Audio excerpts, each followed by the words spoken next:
Well, hello everyone, and welcome to Easy Mini Painting with me, Christopher Ridge, and we are moving on to more of the second edition of Mansions of Madness here, and we're going to be knocking out these spooky spook boy cultists right here. Super duper easy paint jobs, nothing special to them. Minor thing that I'll address before we move on any further is that I did take out the bases that come with the base game because I don't like them very much. I have historically been on record as saying I don't really care for those bases, and I just stuck them on some regular bases here, but that's really the only thing that's worth noting here.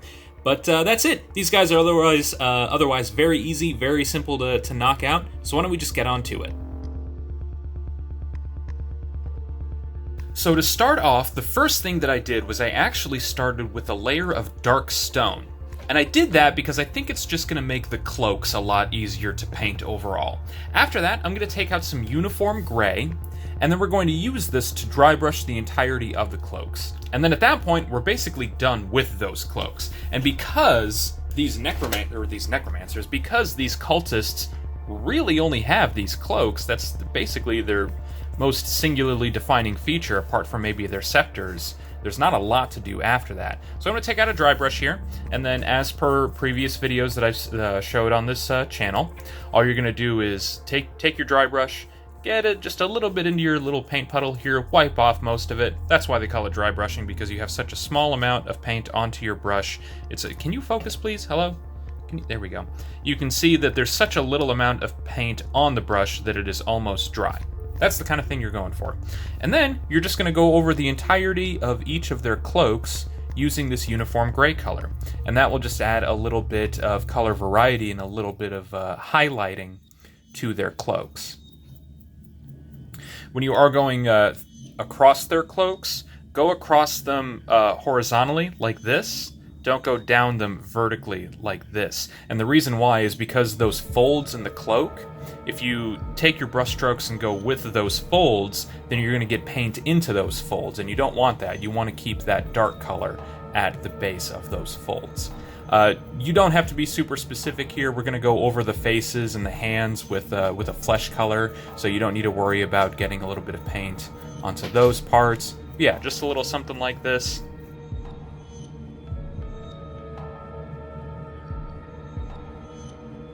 Just like that, and that gives you a nice sort of just highlighting, just a little bit of color variety to the cloaks themselves. You still want that, grayish, brownish, grayscale color, and you can kind of look at, one of them next to them too, just as a point of comparison.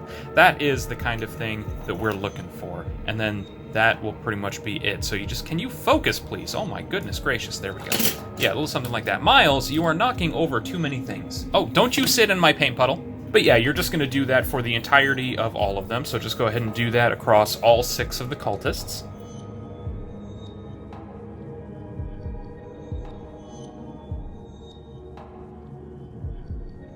Alright, there you go. And then that's all that you need there for the cloaks. And as you can see, that's already, not too bad looking. So I'm going to rinse off that brush because we're completely done with that uniform gray color. Next up is we're going to take out our Barbarian Flesh color, and we're going to use that for all of the skin tones. I like to just use that as sort of a neutral, Caucasian skin tone for all of my miniatures, so I think that will work out just fine. We're just going to do very quickly, you can use any kind of brush. You don't need to use any sort of specific name brand brush or anything like that, but all we're going to do is we're just going to dab their faces and then their arms, and that's all that there is to it because they don't have a lot of skin showing.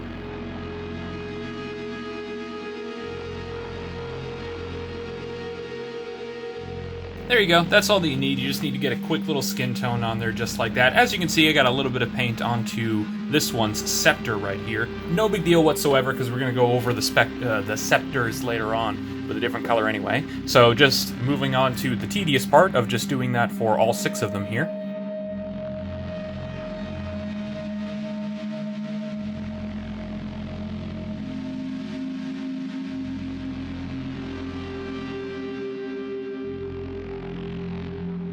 Alright, and then there you go, we've got just all of our cultists there.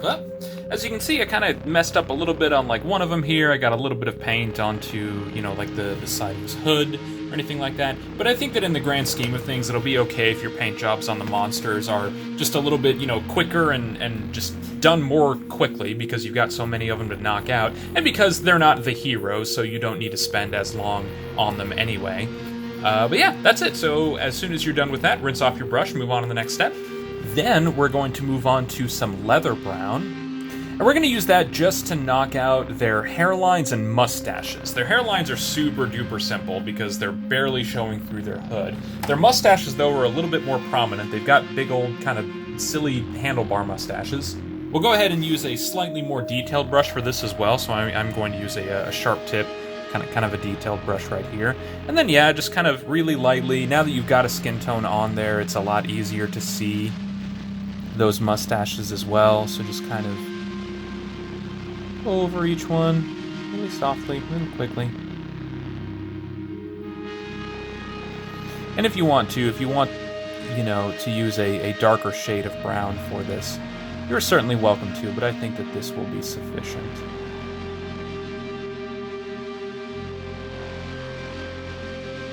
There you go, a little something like that. Then you just got that handlebar mustache and that hairline right there. So you're just going to do something quick like that for all 6 of them.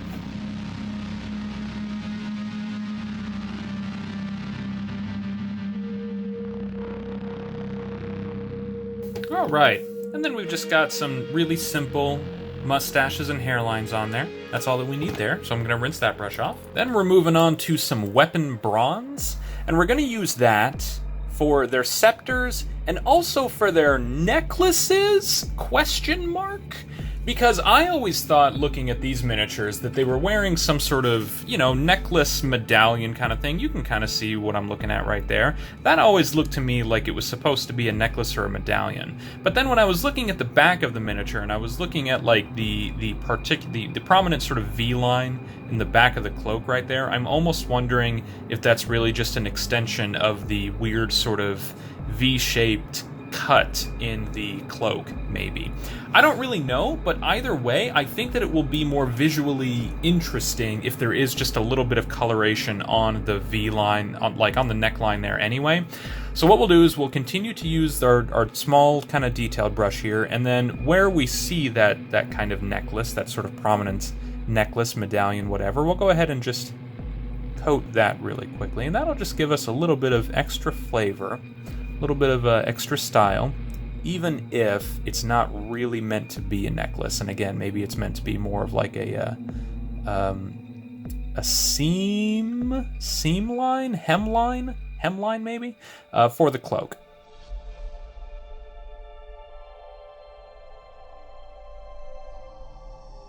There you go, just a little something like that, and that just shows a really, really nice kind of necklace on there. And like I said, if nothing else, it's just a little bit of color variety. So I'm going to do that for all of their necklaces.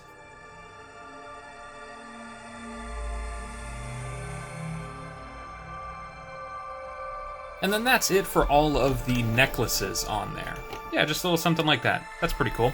And then we're going to use that same color, but I'll use a larger brush because I am not concerned about details at all here. We're going to use that same color for all of those scepters, and that'll just make it clear that these are some nice metallic religious scepters, something or other, blah, blah, blah, blah, blah.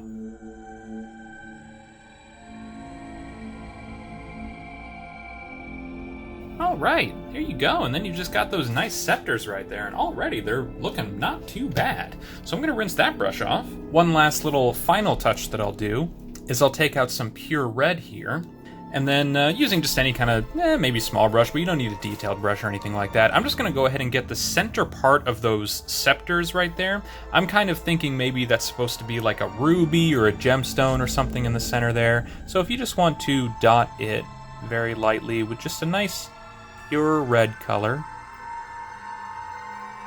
I think that that's just a nice, cool sort of final touch, just like that.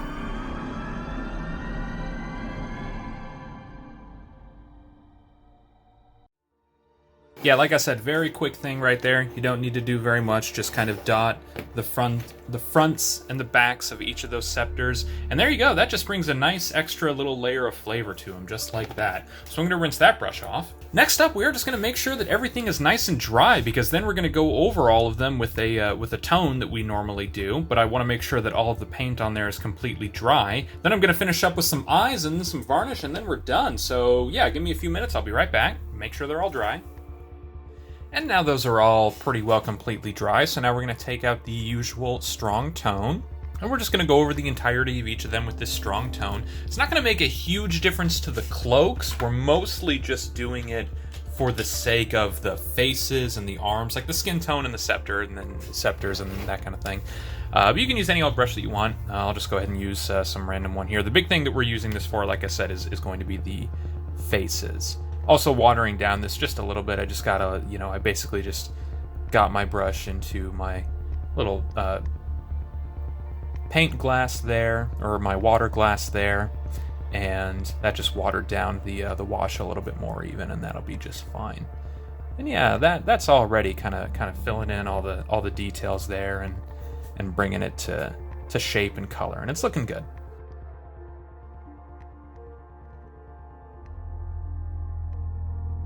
A little bit something like that. That's the kind of thing that we're looking for, and we are of course going to let these completely dry. After they're dry, I'm going to go over all of the eyes because, I don't know, I'm ambitious or maybe stupid. I don't really know what the right word is, but I like to go over all of my miniatures with eyes.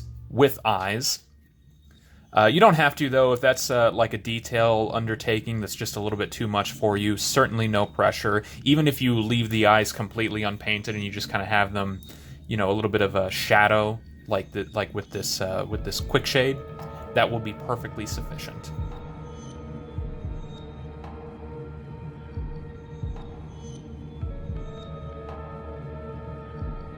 Miles, you're getting... Watch your tail, boo-boo. Oh, you fuzzy boy.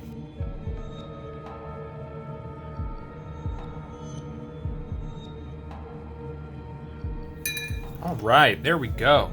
And then that is basically them on a very minimalist level, basically completely done. Now, like I said, I'm going to go over them with eyes, but I want them to be completely dry beforehand.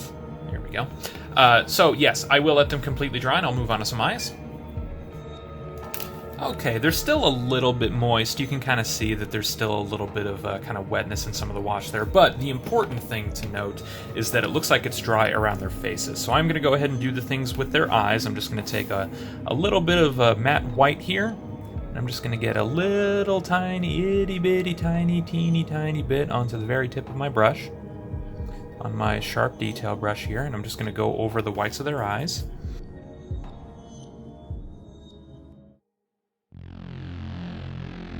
One down, 5 to go.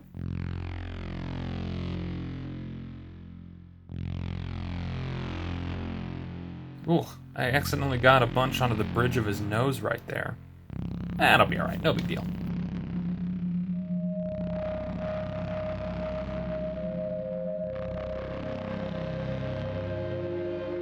Alright, and now I've got the whites of all of their eyes done. Not too bad, some of them are a little rougher than the others, no big deal.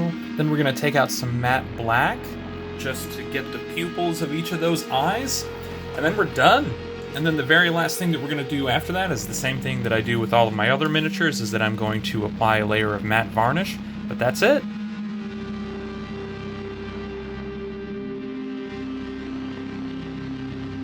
That's a pretty good one right there, yeah. Yeah, that one looks pretty good.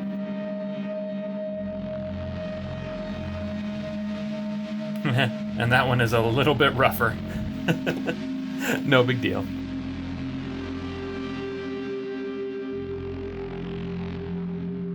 There you go, and that's another semi-decent one right there.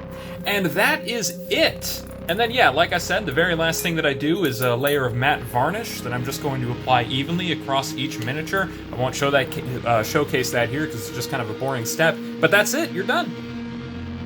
And there you go, everyone. Those are the Cultists that come with Mansions of Madness 2nd Edition. Very, very simple paint jobs, very quick paint jobs there. If you don't overcomplicate it and you don't get bogged down with details, you can make some beautiful table-ready miniatures here in no time flat, I promise you. So if you like the video, go ahead and throw it a like. If you want to see the rest of Mansions of Madness 2nd Edition being painted, you can subscribe to the channel. I think the next one that I'm going to knock out is going to be the Hunting Horror, because I want to try to do the monsters that come in the order of the player's revealing of them. if that makes sense. And the only reason why I say that, maybe it's a minor spoiler for the first scenario in the board game, but a hunting horror does regularly appear in that first scenario relatively early on. So we'll go ahead and do some hunting horrors next, in addition to some cultists here, obviously, as well. So I won't take up any more of your time. Thank you again for watching, everybody. We'll see you next time. Bye.